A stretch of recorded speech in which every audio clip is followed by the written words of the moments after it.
ना आणि आता आपण बघूया 36 जिल्ह्यांमधल्या 50 बातम्यांचा आढावा।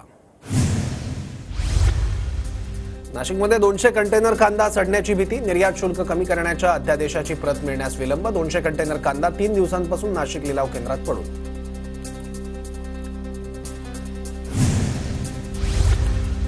बीडच्या परळी तालुक्यातील कौडगाव हुडामध्ये अतिवृष्टीमुळे सोयाबीनचं नुकसान, अद्यापही शेतकरी नुकसान भरपाईपासून वंचित। सीमावर्ती भागात असलेल्या मध्य प्रदेशच्या खेतिया बाजार समितीमध्ये कापूस खरेदीला सुरुवात, कापसाला प्रति क्विंटल 7,500 रुपयांचा दर।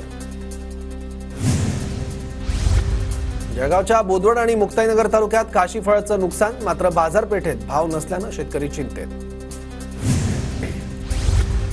जळगावात मुसळधार पावसाचा फटका बसल्यानं कापूस उत्पादनात 30 ते 35% घट होणार, जिल्ह्यात 5,50,000 हेक्टरवर कपाशीची लागवड।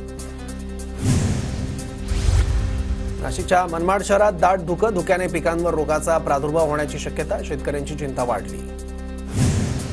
परभणीतील येलदरी जलाशय 80% भरले, परभणीकरांची पाण्याची चिंता मिटली। छत्रपती संभाजीनगरमध्ये ऐन सणासुदीत पाण्यासाठी नागरिकांची वणवण, जलवाहिनी दुरुस्तीनंतर शहराला पाणी पुरवठा सुरू।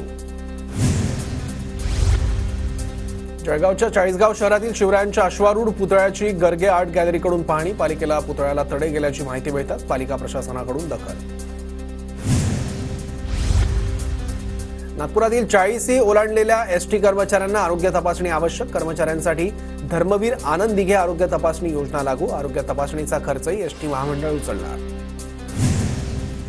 नागपुरात दररोज 11 नवीन चिकनगुन्ह्याचे रुग्ण, गणेशोत्सवात 114 रुग्णांमध्ये चिकनगुन्ह्याचे रुग्ण, रुग्णांना काळजी घेण्याचं आवाहन।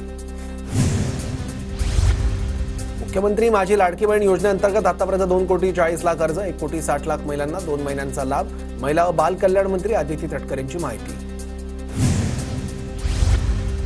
राज्यातील 24 अतिरिक्त जिल्हाधिकाऱ्यांच्या पदोन्नती प्रक्रियेवर 3 संघटनांचा आक्षेप, पदोन्नती मिळणाऱ्या अधिकाऱ्यांमध्ये संतापाची लाट। नागपुरात पंतप्रधान मोदींच्या वाढदिवसानिमित्त काल महाप्रसादाचं आयोजन, भाजप नेत्या निलिमा बावणेंकडून महाप्रसादाचं वितरण। मुख्यमंत्री एकनाथ शिंदेंचं नातू प्रेम, वर्षा बंगल्यावरील बाप्पाला निरोप देण्यापूर्वी नातवाला खांद्यावर घेऊन शिंदेंनी केली बाप्पाची आरती।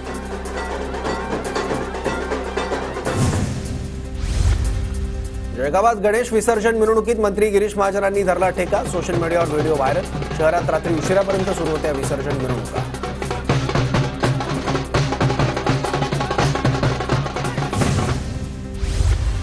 साताऱ्यात विसर्जन मिरवणुकीत भाजप आमदार शिवेंद्रराजे भोसलेंचा गाण्यावर ठेका, राजपथावर गणपती विसर्जनाच्या मिरवणुकीत भोसले कार्यकर्त्यांसोबत फिरकले। बारामतीत विसर्जन मिरवणुकीत जय पवारांचा सहभाग, पंजाबी ढोल पथकाच्या तालावर जय पवारांनी ठेका धरला। पुण्यात गणेश विसर्जन मिरवणुकीतील गर्दीतून रुग्णवाहिकेला वाट काढून दिली, गर्दीतून जातानाची दृश्य ड्रोन कॅमेऱ्यात कैद। परभणीच्या पूर्णा तालुक्यातील कातनेश्वरमध्ये गणेश विसर्जनानिमित्त हिंदू मुस्लिम बांधवांमध्ये ऐक्य, मुस्लिम बांधवांचा विसर्जन मिरवणुकीत सहभाग, तर हिंदू बांधवांकडून ईदच्या शुभेच्छा।